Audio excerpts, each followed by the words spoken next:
오늘 특별히 찬양을 해주셨는데 굉장히 오랜 노래를 부르신 것 같아요. 제가 대학 졸업하고 나서 처음 들어보는 것 같습니다. 맞아, 저런 노래 있었지 하는 그런 심정으로 제가 이렇게 들었는데 오랜만에 들으니까 또 이렇게 남다른 이렇게 감흥이 있는 것 같습니다. 감사합니다. 오늘은 저희들이 사도행전의 말씀을 같이 읽었습니다. 제목을 성령에 이끌리는 교회라고 붙였는데 사실 사도행전 자체가 다 그런 이야기죠. 여러분도 이렇게 아시겠습니다만은 누가복음하고 사도행전은 한 사람이 쓴 하나의 작품이죠.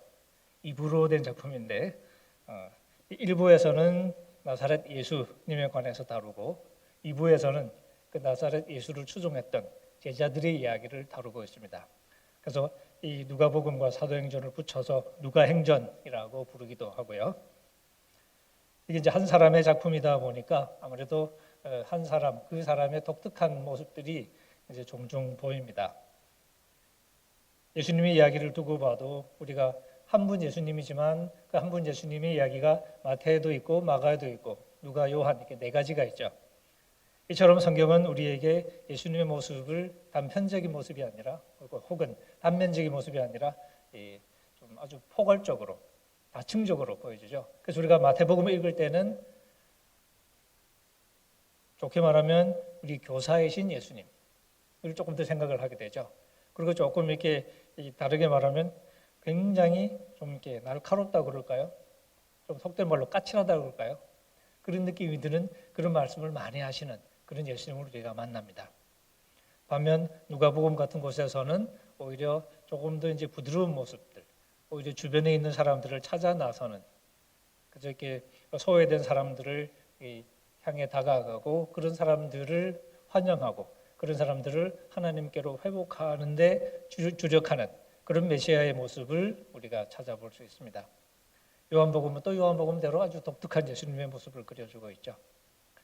좀 누가복음은 그런 주변 사람들을 돌아보시는 그런 예수님의 모습을 그려주고 또 그 분위기를 이어서 교회의 이야기를 그려가고 있습니다. 사도행전은 사실 우리가 가진 최초 처음 교회가 생길 무렵에 관한 거의 유일한 기록이라고 해도 사실 과언이 아닌데요. 여기는 이제 누가복음과 비슷한 그런 이 저자의 그런 독특한 강조점들이 이렇게 여러 가지가 나옵니다. 아까 말씀드린 것처럼 마태복음은 왕이신 메시아의 탄생을 축하하면서 얘기가 시작이 된다면 누가복음은 정말 소외된 사람들을 찾아오시는 하나님의 대리자, 하나님의 메시아의 모습을 그리면서 이야기가 시작이 되죠. 그래서 우리가 이제 성탄절인데 곧 그죠? 성탄 이야기가 우리 성경에는 마태복음하고 누가복음 두 군데 나옵니다. 근데 전혀 다른 이야기가 나오죠. 마태복음에는 이제 헤롯 왕궁에서 이야기가 시작이 됩니다. 물론 그 전에 요셉이 나오기도 하고요. 요셉이 등장하고 헤롯 왕궁이 나오고 헤롯 왕궁에 또 이제 이 동방에 이 페르시아의 아주 신분이 높았던 우리말로 박사라고 되어 있죠. 그냥 그대로 읽으면 마고이라고 부르는 그런 사람들. 이 마고이라는 이름은 영어의 magic이라는 어원이 되는 단어이기도 한데요. 페르시아의 점성술사들이라고 알려져 있습니다. 그런 사람들이 이제 소위 징조를 본 거죠.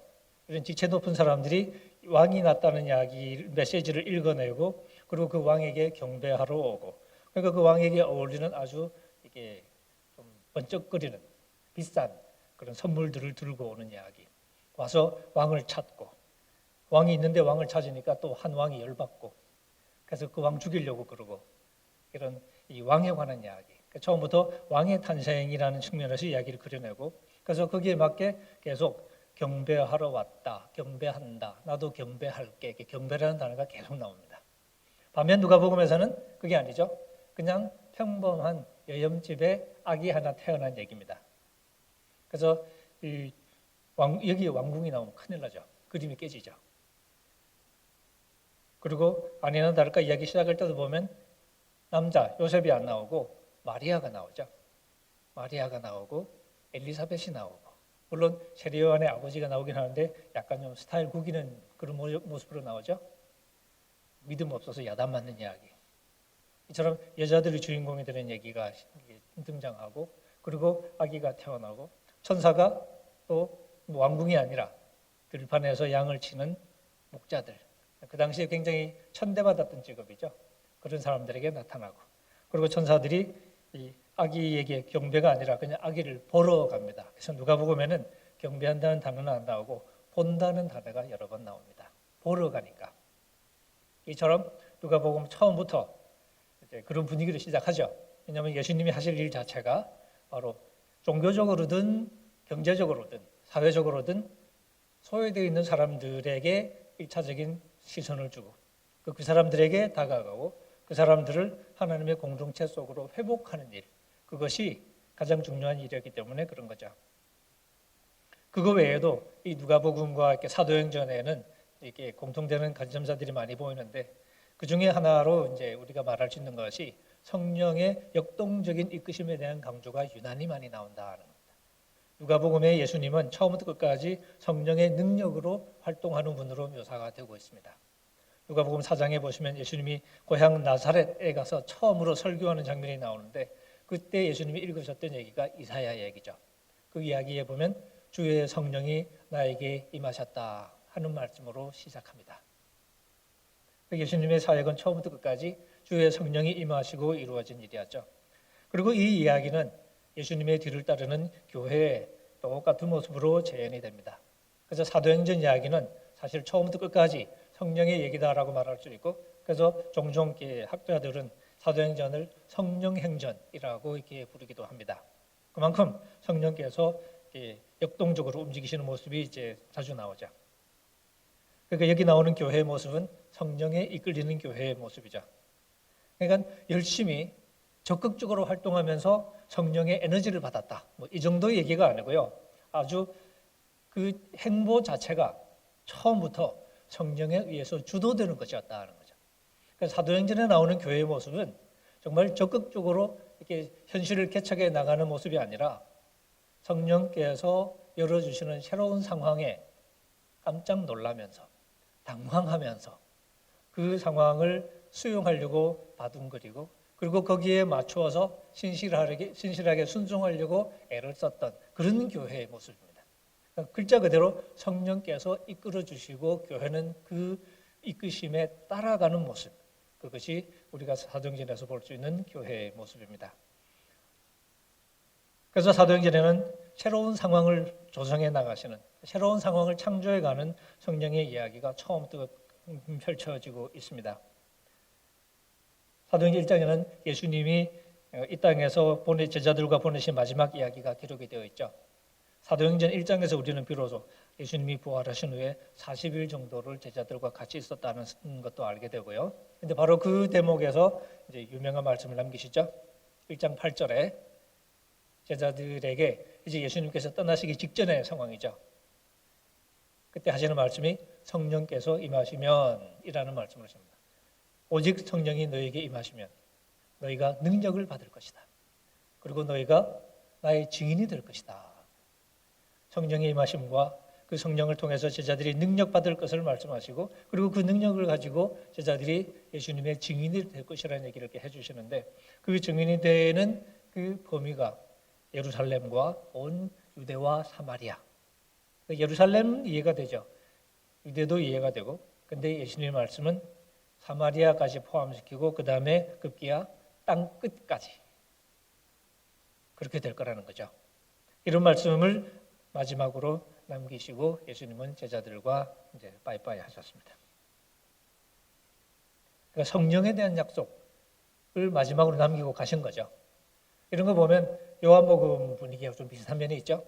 요한복음도 보면 우리 요한복음 13장부터 이제 마지막 제자들과 마지막 밤을 보내는 얘기가 나오지 않습니까? 그죠? 예수님이 13장에 예수님 제자들 발을 씻고, 그리고 발 씻고 나서 그 다음에 서로 사랑하는 취지로 길게 말씀하시죠. 우리가 고별을 강화하라고 부르는 말씀을 13, 14, 15, 16 길게 설교하시고, 17장엔 마지막으로 한번 제자들을 위해서 길게 기도하시고, 그렇게 이게 풀려가는데 바로 그 고별 강화에 보면 계속 하시는 말씀 중에 하나가 첫 번째는 서로 사랑해라. 그럼 두 번째 걱정하지 마라.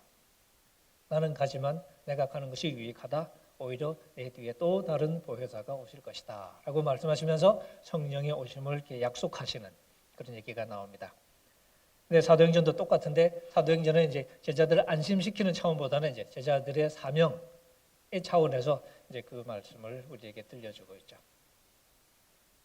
아니나 다를까 우리가 잘 아는 대로 사도행전은 사실 본격적인 이야기는 사도행전이 이 제자들의 공동체가 이 사회와 부딪히는 이야기는 성령의 강력한 임재를 경험하는 것으로 시작이 되죠. 그게 이제 2장의 이야기입니다. 우리가 잘 아는 오순절 성령 임재 사건이죠. 성령이 깜짝 놀랄 방식으로 제자들의 공동체로 임하고 그리고 이 이야기는 제자들뿐 아니라 많은 사람들에게 놀라움을 자아내죠. 그래서 사도행전에는 놀랐다는 표현이 굉장히 많이 나옵니다. 놀랐다, 당황했다 이런 이야기. 근데 사람들의 놀라움은 또 한편으로 술 취한 거 아닌가 하는 비아냥으로 이어지기도 하죠. 이게 어떻게 보면 사람들이 보이는 자연스러운 반응 중에 하나입니다. 놀라고 그것을 긍정적으로 해석을 할 수도 있지만 우리는 마음에 안 드는 일일 경우에는 술 취한 것이라는 또 편리한 해석도 가능하거든요. 그래서 사람들은 술 취했다는 해석을 하면서 그것을 그냥 인정하지 않는 사람들도 많이 있었겠죠. 바로 그런 상황에서 베드로가 일어나서 이 상황, 그러니까 성령을 받고 놀라운 방언을 하고 있는 이 상황을 지금 베드로가 해명을 합니다. 이게 베드로의 첫 설교죠. 그러니까 베드로의 첫 설교는 성령의 놀라운 임재라는 이 현상을 해명하면서 시작하는 거죠. 근데 이게 첫 설교만 그런 게 아니라 사도행전의 많은 설교들이 그렇습니다. 그러니까 말로 뭔가 열심히 얘기하고 그 다음에 거기에 맞는 현실을 찾아내는 게 아니라 일단 대중들의 눈앞에 벌어진 상황을 가리키고 그 상황에 대한 올바른 해석을 들려주는 거죠. 그 상황에 놀라서 많은 사람은 술 취한 것 같아 라고 말하지만 베드로는 일어나서 그건 올바른 해석이 아니라고. 베드로가 얘기할 때 보면 지금이 아침 9시인데 누가 술 마시냐 그러면서 얘기를 시작하죠. 물론 우리나라에서는 아침 9시가 아니고 아침 일찍부터 술을 드시는 분이 많이 계시긴 하더라고요. 제가 식당에 가보니까 해장술 그래가지고 아침에도 많이 드시고 그러시던데 우리나라에서는 좀 안 통할 얘기 같습니다만 어쨌든 우리가 보통 아침부터 술 마시진 않잖아요. 그러니까 베드로가 이제 그렇게 얘기하면서 이 현상은 여러분들이 빈정거리는 것처럼 술 취한 게 아니고 다른 이야기다라고 얘기하면서 하나님이 말씀하신 요엘서의 그 약속을 들고 들어오죠. 그리고 그 요엘서의 약속이 바로 성취된 거다. 그리고 그 성취가 어떻게 이루어진 거냐 하면서 나사렛 예수 이야기로 연결을 해갑니다. 여러분도 잘 아는 그 나사렛 예수, 그 예수가 열심히 아주 놀라운 일들을 행하시고 그리고 십자가에 돌아가셨다가 근데 하나님이 다시 살리셨다. 그리고 그분이 아버지께로 올라가셨다. 그리고 바로 그 예수께서 아버지께서 약속하신 그것을 받아서 지금 보내주신 것이다. 그걸 여러분들이 지금 목격하고 있는 것이다. 라고 얘기하면서 구약의 약속의 성취 그리고 그것을 나사렛 예수 그리스도와 연결하면서 복음을 선포합니다. 이처럼 복음 선포라는 것은 하나님께서 혹은 성령께서 우리 눈앞에 조성해 놓은 이 새로운 상황, 그 상황을 설명해 주는 거죠. 없는 사태를 만들어서 얘기하는 게 아니라 벌어지고 있는 상황을 설명해 주는 게 사실은 설교였다는 거죠. 바로 이런 설교와 더불어서 많은 사람들은 회심을 하게 되고 성령에 이끌리는 공동체가 생겨난 이야기가 그 다음에 이어져 있습니다. 이 공동체 속에는 새로운 기쁨이 있었고 새로운 태도가 있었고 새로운 활동이 있었고 또 새로운 반응이 있었고 3장에도 또 하나의 사건이 기록이 되어 있죠. 베드로와 요한이 성전에 기도하러 올라가면서 장애인을 치유하는 이야기가 나옵니다. 이 역시 주변에 있는 많은 대중들을 깜짝 놀라게 만들죠. 그리고 그 대중들이 이 두 사람을 붙잡고 또 난리를 칩니다. 그래서 역시 또 이 새로운 상황에 대한 해명을 시작하죠. 그 해명이 두 번째 공적인 선포였습니다. 베드로의 핵심 메시지는 그거였죠. 여러분들 왜 그러냐? 마치 우리가 무슨 능력이 있어서 이 사람을 낫게 한 것처럼 왜 우리를 붙잡고 난리를 치냐? 내가 사실을 알려줄게. 사실은 우리가 한 게 아니고 나사렛 예수 그리스도의 이름으로 이런 일이 일어난 거다라고 말하면서 예수에 관한 복음을 선포하는 것을 볼 수 있습니다. 원래 복음 선포라는 건 그렇죠. 하나님이 하신 일에 대한 해명, 이게 선포였거든요.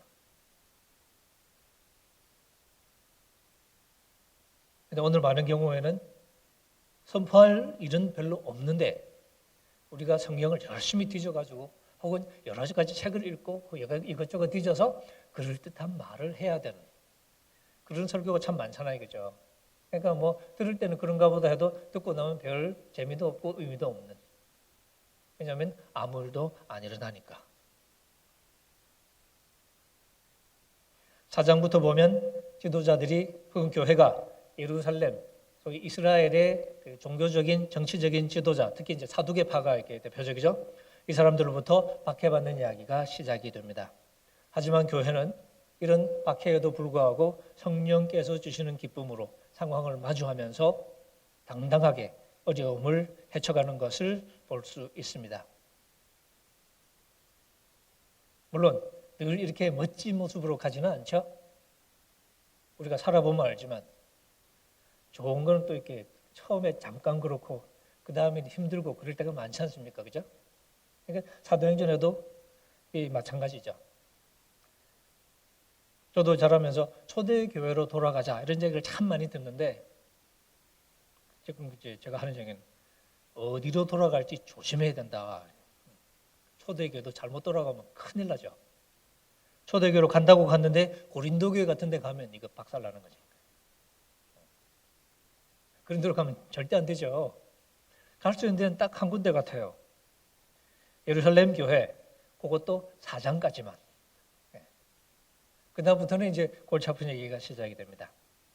5장에 보면 우리가 잘 아는 대로 인간이 살다 보면 가장 많이 발생하는 문제. 우리 교회도 마찬가지죠. 좀 덩치가 있다는 교회들에는 늘 끊이지 않는 문제. 그게 바로 돈 문제죠. 초대교회도 가장 먼저 우리가 목격하는 문제는 돈 문제입니다. 아나니아와 삽비라라는 유명한 부부가 나오죠. 헌금을 하기로 약속을 했는데 그것을 속이고 일부만 하다가 들켜가지고 베드로한테 야단 맞고 결국 이 두 사람이 죽는 것으로 아주 비극적인 사건으로 묘사가 되어 있습니다. 이 이야기를 사도행전은 베드로는 이 두 사람을 야단치면서 성령을 속이려는 시도라고 규정을 합니다. 그냥 사람을 속이는 게 아니라 교회를 이끌고 있었던 성령을 속이는 시도라고 이제 규정을 하는 거죠. 그래서 이 일이 그만큼 더 심각하게 다루어졌다고 볼 수 있습니다. 어떻게 보면 지나치게 좀 극단적인 좀 이렇게 이 반응을 한 것처럼 보이죠. 물론 베드로가 죽이려고 그랬는지는 알 수는 없어요. 그런데 어쨌든 베드로의 야단을 받고 두 사람이 죽게 되는데 이런 우리가 보기에는 조금 이해가 안 되는 그런 상황이 벌어진 것이 결국 성령을 속이려는 시도가 얼마나 위험한 것인가를 말하려는 의도의 표현인 것은 틀림없어 보입니다. 6장에는 또 하나의 문제가 기록이 되어 있죠. 역시 돈 이야기입니다. 이번에는 헌금 횡령 사건이 아니고 헌금을 사용하는 방식에 대해서 헌금 분배에 불만이 많아서 그렇죠. 저도 예전에 보면 교회에서 이제 연말이 되면 예산 심사도 하고 그러는데 그럴 때 이제 부서끼리 조금 이렇게 약간 긴장이 있기도 하고 다툼이 있기도 하고 예산 좀 받아내려고 그죠. 어디나 마찬가지 아닙니까? 예산을 다 안 쓰면 그 다음에 예산 깎는다고 또 일부러 막 쓰기도 하고 6장에는 그 당시에 가장 중요한 활동 중에 하나였던 자선, 구제죠. 교회 내에 과부들이 많이 있었는데 뭐 정확한 건 알 수는 없지만 아마도 뭐 원래 과부가 많이 있을 수도 있겠고요. 그 다음에 또 이 당시에는 마지막 생의 마지막을 이제 소위 거룩한 땅에서 보내고 싶어하는 그런 생각으로 또 이제 돌아온 사람들도 많이 있었는데 뭐 그런 중에 또 과부들이 있었다고도 할 수 있겠죠. 어쨌든 과부들은 달리 방법이 없으니까 교회에서 이제 구제를 하게 되는데, 그거는 교회만 그런 게 아니고 유대 사회 자체가 이제 그런 데 좀 민감했었어요, 원래. 그래서 자선이 가장 중요한 덕목 중에 하나로 오랫동안 인식이 되어 왔었고요. 근데 그렇게 구제하는데 이 사실 이 돈이 분배가 공평하게 안 됐던 거죠. 이 교회가 한 교회라고는 하지만 사실은 문화권이 두 개거든요. 같은 유대인이지만 토박이 유대인들이 있고, 그래서 유대인 말을 쓰면서 사는 사람이 있고, 또 이제 요즘식으로 말하면 교포들, 밖에서 태어나서 살다가 들어온 사람들. 그래서 문화권이, 언어가 이게 헬라어예요. 그런 문화권이 있는 거죠. 그러니까 교회 내에 이제 한 지붕 사실 두 가족 비슷한 건데, 그런 상황에서 교회를 인도하는 사람은 이제 12제자들, 사도들이니까 다 이제 히브리파들이죠. 근데 교회는 또 헬라파들도 많단 말이죠. 근데 이 사람들에게 관심이 상대적으로 조금 이렇게 잘 안 갔던 것처럼 보입니다. 의도한 건 아니었겠죠. 하지만 하다 보면 그렇게 됐겠죠. 그래서 그것 때문에 불만이 터져 나오죠. 그래서 사도들이 새로운 지도자 7사람을 뽑아서 이 문제를 해결하기로 하는 것을 볼 수 있습니다. 근데 이 해결책을 가만히 보면 그냥 돈 관리 잘하는 사람들 이제 선출해서 이제 그 문제를 해결하고, 사도들은 그냥 말씀 전하고 기도하고 이런 것만 하는 것처럼 그렇게 보이는데, 막상 실제 일이 벌어지는 상황은 전혀 다르죠. 우리가 예상하기로는 6장 뒤에 7장 딱 넘어가면 스데반과 빌립 이런 사람들이 돈 계산을 철저히 잘하고, 그리고 이제 아주 공정하게 돈 분배하고, 그래서 교회에 아무런 문제가 없었더라 이런 얘기가 나와야 될 것 같거든요. 근데 돈 관리하는 얘기는 하나도 안 나옵니다. 오히려 이 7 지도자가 뽑히자마자 바로 나오는 얘기가 스데반이 성령과 지혜가 충만해서 복음 전하는 이야기가 등장을 하죠. 오히려 베드로의 모습이 그때부터는 조심스럽게 사라지기 시작합니다. 오히려 스데반 같은 사람들이 이제 대표 주자로 나서서 이번에는 토박이 유대인들이 아니라 똑같은 헬라파 유대인들을 상대로 예수 그리스도를 선포하기 시작합니다. 이게 6장의 얘기죠. 그리고 이게 7장에는 그러다가 이제 문제가 생겨서 스데반이 재판 자리에 서게 되죠. 그리고 산헤드린에서 자기를 변호하는 이야기가 길게 묘사가 되겠습니다. 그게 7장이죠. 사도행전에서 가장 긴 연설이 되겠습니다. 그런데 이 스데반의 선포는 오히려 더 유대인의 민족 감정을 자극하죠. 그리고 스데반의 순교로 이어지게 되고, 이 순교와 더불어서 교회에 대한 본격적인 대규모 박해가 일어났다고 기록이 되어 있습니다. 그러면서 신자들이 많이 흩어지게 되죠. 비극적인 사건인데 역설적으로 이 신자들이 흩어지는 이야기는 또 동시에 신자들이 본의 아니게 도망가면서 경계를 넘어가는 이야기. 예루살렘을 벗어나고 유대를 벗어나고 사마리아를 넘어가고, 그러면서 결국은 안디옥까지 가는 이야기가 기록이 되어 있습니다.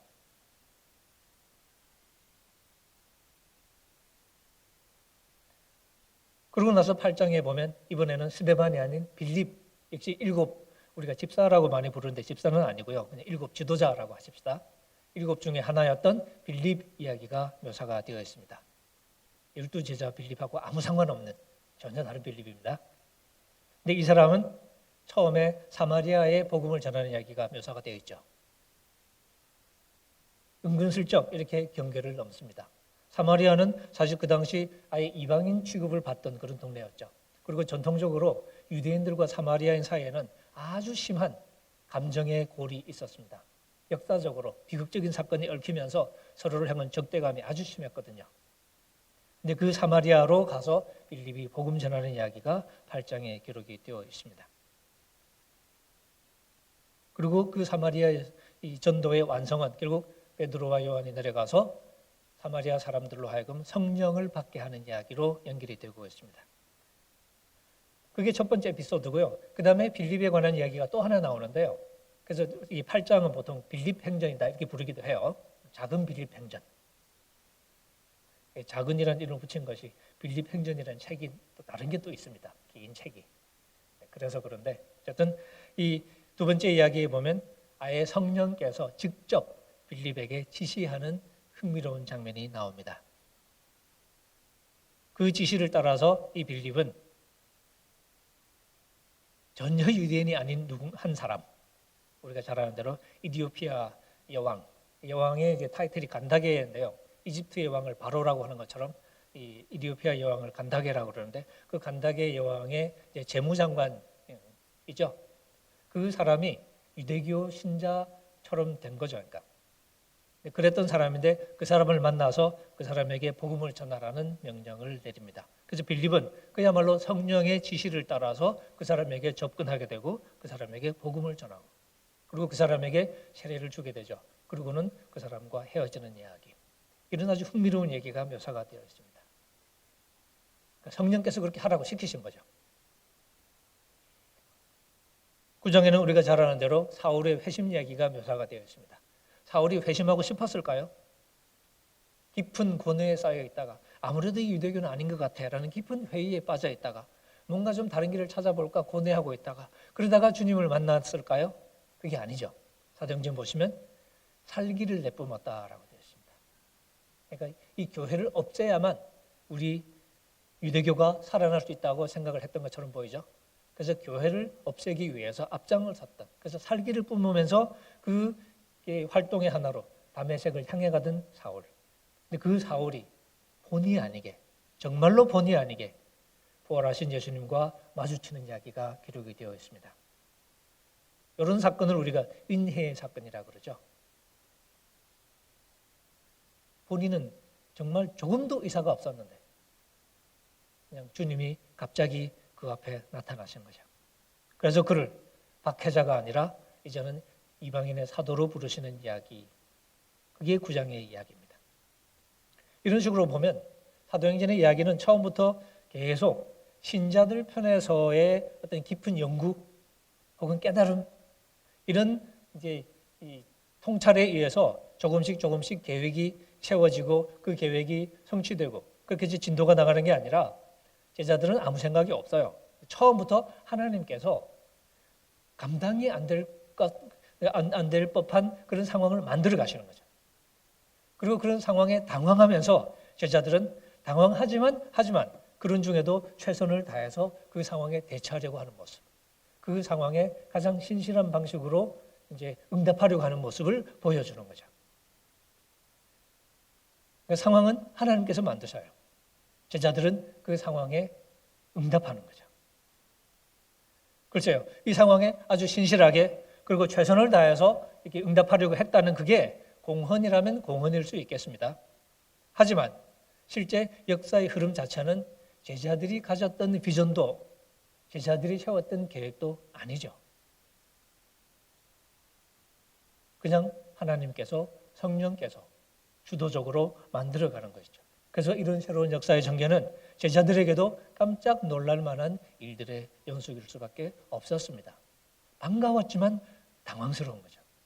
근데 이게 반가움보다도 때로는 당황스러울 때가 더 많았습니다. 왜? 이해가 안 되는 경우들이 많았거든요. 이해가 안 된다는 것은 기존의 생각으로는 받아들이기 쉽지 않은 이야기. 우리가 멘붕에 빠지는 이야기라고 그러죠. 그런 이야기들이 많았거든요. 오늘 우리가 읽은 이야기도 사실은 그 중에 하나입니다. 제가 20절까지 저희들이 읽어서 조금 길게 읽었는데 그 이야기가 사실은 그게 핵심이 이 이야기 속에 그냥 그대로 담겨 있어서 그렇습니다. 생각해 보세요. 지금 이 상황은 그 당시로 돌아가서 생각해 보면 여러 가지 사회적인, 종교적인 모순으로 가득 차 있는 그런 이야기라고 할 수 있습니다. 10장 1절에 보면 가이사랴라는 도시가 나옵니다. 가이사랴는 카이사레아. 여러분 카이사라는 이름이 들어가죠? 황제의 도시입니다. 영어로는 시저라고 그러지만 이게 원래 카이사라고 그러죠. 이게 헤롯 대왕이 황제를 기념하기 위해서 세운 항구 도시죠. 지금 이 당시에는 로마 총독의 총독부가 있는 일종의 수도 역할을 했던, 예루살렘은 유대인들의 수도지만 가이사랴는 총독이 주재하고 있던 총독 주둔지였습니다. 로마의 도시인 거죠. 거기에 코르넬리우스라는 전형적인 로마 이름을 가진, 그리고 소속도 이탈리아 부대, 이게 실제로 이탈리아에서 직속으로 파견된 부대인지는 알 수는 없습니다만 어쨌든 이탈리아 부대라는 나름의 아주 이렇게 소위 뼈대 있는 그런 부대죠. 거기에 백인대장, 백부장의 역할을 하고 있던 사람. 그러니까 이방인의 전형이죠. 그리고 유대인을 압제하고 있는 로마의 이 세력을 대표하는 사람 중에 하나입니다. 이것만 있으면 얘기가 간단한데 근데 2절에 보면 이게 꼬이죠. 이 사람이 하나님을 섬기는 사람이었다는 거죠. 하나님을 향한 경건이 깊은 사람이었고 그 다음에 하나님을 경외하고 그 다음에 자선을 많이 했다고 되어 있고요. 그 다음에 하나님께 늘 기도하는 사람이었다. 이 묘사는 가장 모범적인 유대인이었다는 묘사하고 똑같습니다. 예수님도 유대인들이 제자들이 지켜야 될 얘기하시면서 마태복음 6장 같은 데 보면 세 가지 예를 드시죠. 자선, 그 다음에 기도, 금식 이 세 가지 예를 들지 않습니까? 그죠? 6장에서 이거 사람들 보이게 하지 말라고 그렇게 말씀하시는데 그 세 가지 자체는 가장 중요한 경건의 덕목이었거든요. 근데 고넬료가 이런 사람이었던 거예요. 가장 전형적인 로마인, 이스라엘을 압제하는 로마의 대표자인데 근데 이 사람이 하나님을 섬기는 사람이었다. 가장 모범적인 유대인, 인종만 빼고 나면 이게 모순이죠. 그리고 우리가 이 1절과 2절 읽으면서 그 행간을 생각해 보면 가장 훌륭한 유대인처럼 보이는 하지만 절대 유대인이 될 수 없는, 들어올 수 없는 사람. 가장 사랑하는 하나님, 하지만 그 하나님의 백성에게 거부당하는 이 모순이죠. 역설이죠. 이런 상황에서 얘기가 지금 전개가 되고 있습니다. 한편 생각하면 환례받으면 되잖아. 뭐 그럴 수도 있겠죠. 근데 이게 말처럼 그렇게 간단하지는 않죠. 고넬료가 하나님을 알게 됐단 말이죠. 어떤 하나님을 알았냐? 바로 지금 자기가 섬기는, 그래서 이 백성들에게 많이 구제하도록 자기를 가르치는 그런 하나님을 알았을 텐데, 그리고 그 하나님을 알게 되면서 올바른 삶의 비전을 갖게 됐을 텐데, 근데 할례받고 유대인이 될 수도 있겠죠. 근데 이방인 입장에서 보면 뭐 돼야 된다 그러면 될 수도 있겠지만 그 자체가 크게 의미 있게 다가오지는 않았을 것 같아요. 내가 알게 된 하나님하고 논리적으로 잘 이렇게 연결은 잘 안 되는, 유대인이 된다고 해서 뭐가 달라지는 건 아니니까 그러죠. 어쨌든 이 사람은 이 두 가지가 엇갈리는 교차로에 서 있습니다. 하나님을 사랑하고 그 백성을 사랑하지만 그 백성으로부터 거부당하는. 그런데 이런 모순은 그 당시의 신학적인 통찰로는 사실 해결할 수가 없죠. 왜? 그 당시 신학적 통찰에 의하면 이 사람을 배제하는 게 맞기 때문에. 하나님의 말씀, 성경의 오랜 가르침과 조화되지 않잖아요. 그러니까 할례받기 전까지는 안 된다는 게 사실은 전통적인 가르침이었거든요. 그냥 전통이 아니라 성경적인 가르침이라고 하는 게 맞을 겁니다. 근데 이런 상황에서 어떤 일이 벌어지냐? 무슨 일이 벌어지는 거죠. 3절부터 보시면 이 사람이 환상을 경험했다고 되어 있습니다. 환상이죠. 환상은 초자연적인 사건이죠. 사람이 나서서 뭔가 일을 꾸미는 게 아니라 하나님이 이를 주도해 나가신다는 것을 말해주는 가장 전형적인 방법이 환상입니다. 환상을 봅니다. 그리고 이제 천사를 만나죠. 그리고 그가 알고서 섬기게 된 하나님의 사자를 만나게 되는 거죠. 그리고 이 사자는 바로 사람을 요바에 보내서 베드로라는 사람을 찾아오라고, 데리고 오라고 지시를 합니다. 그래서 바로 이 고넬료는 두 종과 자기가 또 이렇게 신뢰하는 군사 하나를 보내서 베드로를 찾으러 보내죠. 근데 그런다고 되나요? 그렇게 왔다고 베드로가 갈 것 같습니까? 비뇌인 누군가 찾아와서 우리 집에 오시라는데요. 그런다고 이렇게 가냐고요? 당연히 안 가죠. 네, 가면 안 되니까. 그건 큰일 나니까. 그러니까 고넬료가 그렇게 했다고 되는 게 아니죠. 그래서 또 하나 이제 사건이 벌어집니다. 이번에 무대가 요바로 옮겨지죠. 베드로가 이제는 카메라에 잡히기 시작합니다. 하나님이 다른 편에도 작업을 하시는 것인가. 여기서 이번에는 베드로가 환상을 보는 이야기가 기록이 되어 있습니다. 점심때 배고플 때 올라갔다가 환상을 보는 우스갯소리로 환상 경험하고 싶으신 분은 배고플 때 기도하시라고 그런 얘기도 하고 막 그러는데요. 그래서 9절부터 보면 사실 그 환상 이야기가 묘사되어 있죠. 고넬료 사람들은 지금 오고 있는 중이고, 근데 한편 베드로는 지금 이렇게 환상을 경험하고 있습니다. 근데 그 환상의 내용은 우리가 잘 알죠. 먹어도 되는 것, 먹으면 안 되는 것, 온갖 것들이 담긴 보자기 같은 그릇이 하늘로부터 내려오고, 근데 음성이 들리죠. 잡아 먹어라. 잡아 먹으라고 그랬는데 이게 잡는다는 말이 그냥 죽인다는 말일 수도 있고요. 제사 지낸다고 번역을 해도 됩니다. 그냥 거룩한 용도로 잡아서 먹으라는 이야기를 하는 것일 수 있죠. 근데 이게 말이 되나요? 말도 안 되는 얘기죠. 뭐 소 같은 건 괜찮은 거지만 파충류 같은 거는 큰일 나는 거잖아. 그러니까 근데 잡아 먹으라고 그러죠. 그럼 베드로는 당연히 그게 무슨 소리냐고. 말도 안 되는 얘기라고. 내가 내 평생 이런 걸 입에 대본 적이 없다고. 경건한 유대인적인 반응을 보이죠. 근데 하늘에서 소리가 또 납니다. 하나님이 깨끗하다고 하신 것을 네가 더럽다고 하지 마라. 이게 하나님의 음성일까요? 아니면 사탄의 속삭임일까요? 하나님이 깨끗하다고 하셨다고? 그게 아니라 하나님이 더럽다고 하신 걸 지금 이렇게 하늘의 음성이 깨끗하다고 지금 하는 것 같은데? 그러지 않나요? 원래 더러운 거잖아요. 하나님의 율법에 절대 먹으면 안 된다고 말씀했던 더러운 것들이 많이 있는데 그런 것들을 잡아 먹으라고 지금 음성이 들린단 말이죠. 그럼 이건 하나님의 음성일까요? 사탄의 음성일까요? 라고 생각할 수도 있잖아요. 근데 그게 우리가 전형적으로 취하는 방법일 수 있겠죠. 왜냐하면 안 맞기 때문에 우리가 지금까지 믿어왔던 것과 안 맞기 때문에 지금 내게 들리는 이 목소리가 진짜일 리가 없는 거예요. 왜? 성경적이지 않아. 그게 우리 정상적인 반응일 수도 있겠죠. 근데 베드로는 그 목소리가 진짜라는 사실을 거부하기가 어려웠습니다. 왜? 처음에는 거부했죠. 사실 3번씩이나 이런 일이 벌어졌다고 되어 있습니다. 계속 거부하는 거죠. 그럴 리가 없으니까. 근데 3번씩이나 이런 일이 벌어졌다는 얘기 무슨 얘기냐? 요새 말로 빼박인 거죠. 거부하고 싶어도 거부할 수 없는 확신함으로 베드로에게 다가온 메시지였다는 얘기입니다. 그러니까 이게 이제 고통스러운 거죠. 이해는 안 되지만 부정할 수도 없어요. 그러면 이제 이게 뭐지? 하는 고민에 휩싸일 수밖에 없는 거죠. 이런 고민에 휩싸이는 상황에서 고넬료에게서 온 사람들과 마주합니다. 그럼 마주하는 순간 고민이 풀렸을까요? 안 풀리죠. 그럼 어떻게 하냐? 성령께서 직접 베드로에게 지시하는 장면이 나옵니다. 묻지도 말고 따지지도 말고 가라는 거죠. 이 대목에 성령님은 약간 이순재 아저씨처럼 말씀하시는 것 같아요. 묻지도 말고 따지지도 말고. 묻고 따져서 답이 안 나오잖아요. 어쩌면 해서는 안 되는 일을 하게 시키는 거니까. 근데 성령은 분명히 그런 지시를 주시는 거죠. 그래서 지금 이렇게 길을 나서기가 좀 늦은 시간이어서 이렇게 그냥 집에 들어오게 해서 하룻밤 재우고 그리고 이제 그 다음 날 쳐서 같이 길을 나서는 얘기가 묘사가 되어 있습니다. 베드로는 당혹스러웠겠죠. 이게 뭘까 도대체? 성경 말씀에 그리고 성경 말씀에 바탕을 둔 오랜 신앙의 습관과는 전혀 맞지 않는 이 환상 속의 목소리. 근데 부정할 수 없이 나에게 다가온 목소리.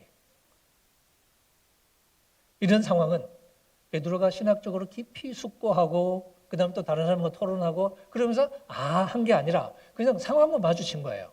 근데 이 상황이 납득이 안 되는 거죠. 고넬료 집에 도착한 베드로는 자기 나름으로 자초지종을 설명합니다.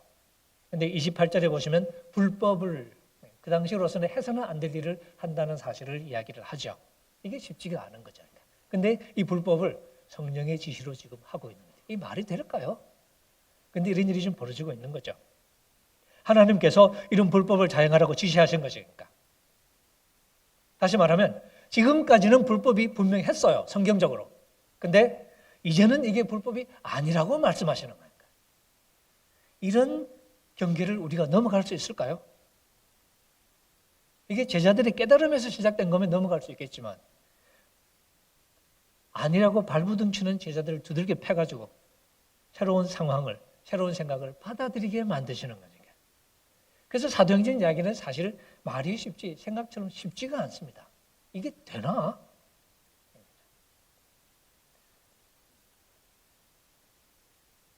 그리고 베드로는 이 고넬료 사람 모인 고넬료 집안 사람들에게 나사렛 예수에 관한 복음을 선포합니다. 그리고 여기서 그가 처음으로 내뱉은 이야기는 하나님께서 인종을 차별하지 않는다는 사실을 깨달았다는 이야기입니다. 자기가 경험했던 환상에 대한 어렴풋한 깨우침을 이제 갖기 시작하는 거죠. 확실하지는 않은 것 같아요, 아직은. 근데 하나님은 그 누구도 가리지 않는구나. 하나님을 경외하는 사람이면 누구나 받아주시는구나 하는 것을 이제 깨닫기 시작하는 거죠. 그리고는 나사렛 예수에 관한 설교를 시작하는데 베드로가 설교를 길게 하려고 그랬나 봐요. 설교를 꽤 한 것 같은데 나중에 보면 내가 설교 막 시작하는데 라고 얘기를 하거든요. 그때 무슨 일이 벌어졌냐? 성령께서 임하십니다. 고넬료 집안 사람들에게 할례받지 않은 비유대인들의 무리에게 하나님의 성령이 주어진 거죠. 이게 납득할 수 없는 상황인 거죠. 왜냐하면 성경적으로는 벌어질 수 없는 일이 지금 벌어지고 있는 거거든요. 거룩하지 않은 이방 죄인들에게는 하나님의 거룩한 임재가 허락이 되지 않습니다. 근데 지금 이 고넬료 집안 사람들에게 하나님이 성령을 주셨어요. 그래서 우리가 할 수 있는 최선의 방법은 그거 성령일 리가 없어라고 말하는 거죠. 그거는 신학적으로 말이 안 되니까. 성경적으로 말이 안 되니까. 근데 베드로는 그 성령을 부정할 수가 없었습니다. 왜? 자기가 받았던 거하고 똑같거든. 오히려 이 상황을 출발점으로 삼아서 베드로는 생각을 거꾸로 돌릴 수밖에 없었던 거죠. 그러면 이게 무슨 뜻이지? 하나님이 이 비유대인들, 할례받지 않은 사람들에게도 성령을 주셨네? 이 사람들을 하나님이 받아주셨네? 그건 무슨 이야기지?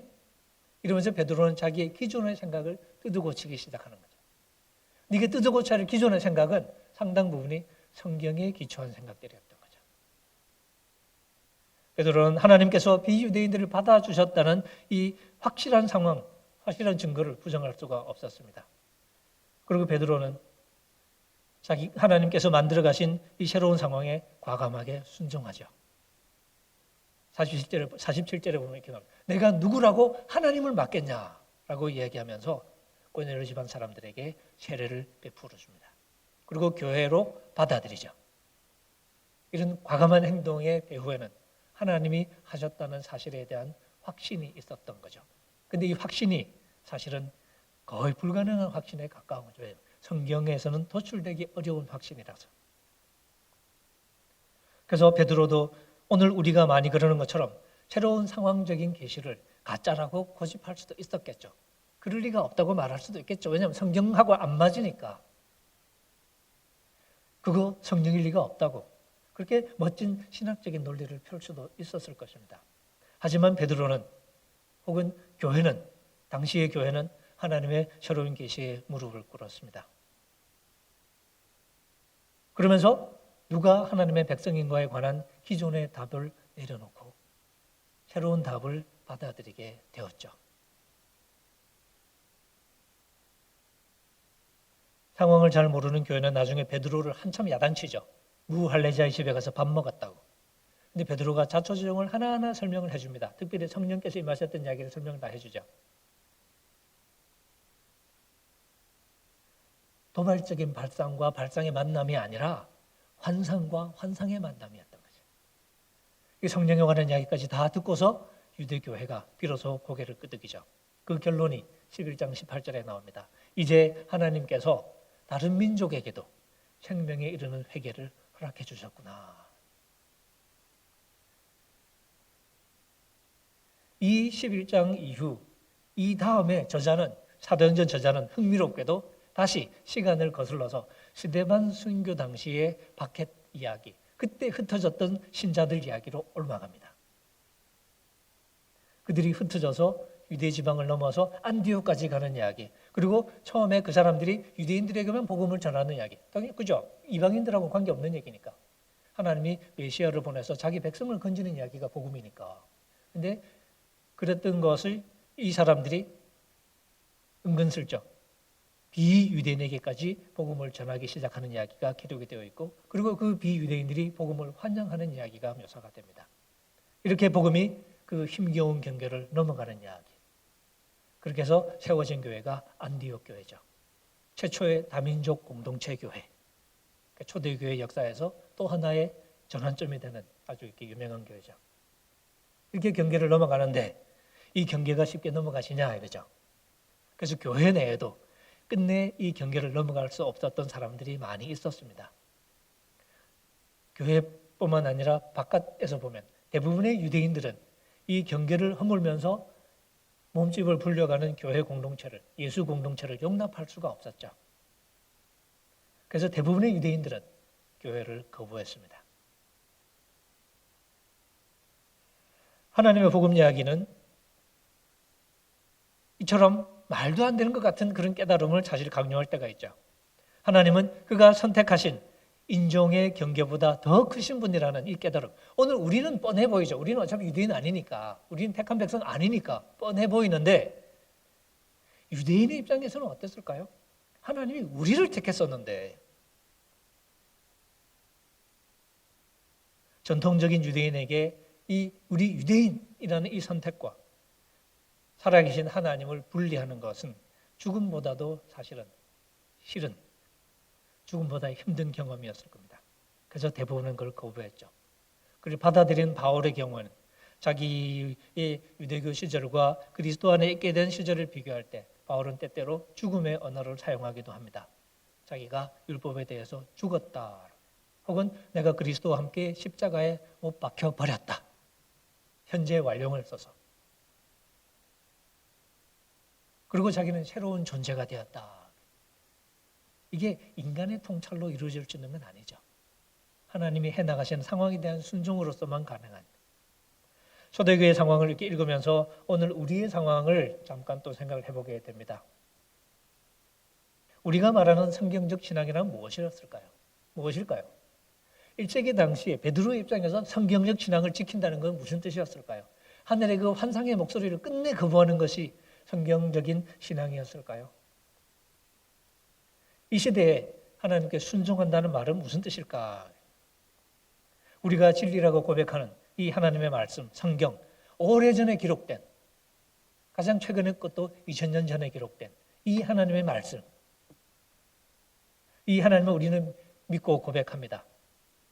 하지만 또 동시에 우리는 오늘 우리 대한민국에서 혹은 이 지구촌에서 날마다 새로운 상황을 마주하고 그래서 여러 가지 질문들을 마주하게 되고 그래서 당황하고 당혹스러워하고 오래전에 그 유서 깊은 신학적인 전통을 허물면서 제자들을 찾아오셨던 하나님, 그 하나님이 주셨던 그 당혹스러운 깨달음. 오늘 우리에게 찾아오시는 하나님은 우리의 오랜 이 성경적인 신념을 한치도 벗어나지 않는 신학적으로 혹은 철학적으로 안전한 하나님일까 하는 질문을 해볼 수도 있겠죠. 어쩌면 우리가 애착하는 이 말씀에 대한 순종이 때로는 정통의 이름으로 새로운 환상에 저항하는 행동은 아닐까. 그때는 하나님이 그랬지만 지금은 절대 안 그래라고 말하는 게 안전한 것일까. 그리고 그런 저항이 하나님을 위한 게 아니라 사실은 하나님보다 못한 이런저런 내 신념을 지키기 위한 것이라거나 혹은 오히려 그보다 더 못한 이런저런 내 욕심을 지키기 위한 몸부림은 아닐까. 시절이 참 수상하죠. 그리고 또 저는 또 이렇게 어쩌다가 한번 이렇게 왔다 가는 사람이라 구체적인 얘기는 안 하겠습니다. 하고 싶긴 한데요. 도움이 안 될 것 같아서. 여러분 마음속의 이야기로 남겨드리겠습니다. 하지만 우리 모두 오늘 우리가 살아있는 이 상황 속에서 성령의 이끄심이 무엇일까를 생각해보게 만드는 이야기인 건 틀림이 없죠. 하나님은 고넬료 같은 사람의 경건과 그 사람의 자선과 그 사람의 기도를 기쁘게 받아들이셨던 그런 하나님이죠. 근데 어쩌면 내가 고집하는 신앙은 이런 기본적인 가치조차 도달하지 못하는 아니면 오히려 그런 기본적인 가치조차 배반하는 그런 아집과 욕망을 지키기 위한 건 아닌가? 그리고 그것을 위해서 내가 성경적인 신앙을 내세우고 있는 건 아닐까? 이런 질문은 해볼 수 있을 것 같습니다. 오늘 우리의 상황에서 하나님을 신실하게 섬긴다는 것은 무엇일까요? 쉽지 않은 질문이지만 우리가 물어야 할 질문인 것 같고 끊임없이 이런 질문을 함께 물으면서 우리가 새로운 답을 찾아가고 바라기는 이 공동체가 이런 물음을 함께 묻는 공동체가 됐으면 좋겠고 이 물음 속에서 우리 하나님께서 우리에게 주시는 때로는 익숙하지만 또 때로는 당황스러운 그런 답들을 우리가 찾아가고 그 답들을 우리가 알아내고 그리고 거기에 순종하려고 애를 쓰는 그런 공동체, 그것이 하나님께서 이 시대 우리에게 찾아오시는 교회의 모습일 것입니다. 기도하시죠.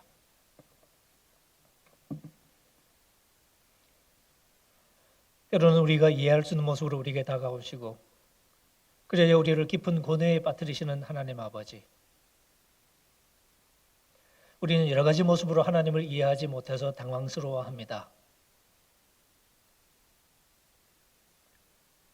고통받는 욥처럼 그런 괴로움에 빠지기도 하고, 우리가 읽었던 말씀처럼 전대미문의 상황 속으로 교회를 이끌고 가시는 그 하나님의 모습에 당황하기도 하고,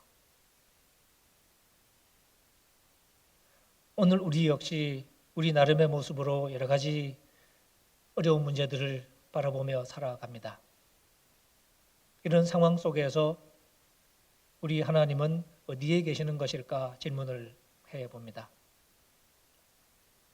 하나님이 없이 그저 인간들이 만들어가는 이야기에 지나지 않는 것인지, 아니면 하나님께서 일하고 계시는 것인데 우리가 그 하나님을 발견하지 못하고 있는 것인지, 그리고 그 하나님을 발견하지 못하는 우리의 무지와 무능이 어쩌면 나의 아집과 나의 욕망 때문은 아닌지, 이런 질문을 다시 한번 물으면서 우리 말씀 앞에 무릎을 꿇습니다. 주의 성령께서 저희들의 마음을 사로잡아 주옵시고, 저희들이 하나님 앞에 보다 겸손한 모습으로 무릎을 꿇고 하나님의 인도하심을 사모하며 또 하나님의 일하심을 발견할 수 있는 지혜를 사모하며 또 함께 우리가 생각을 모아 하나님의 인도하심을 분별해 나가는 공동체가 되기를 소망하며, 그런 가운데 우리 주님이 기뻐하시는 교회로 자라가는 그런 모습을 저에게 허락하여 주옵소서. 예수님의 이름으로 기도합니다. 아멘.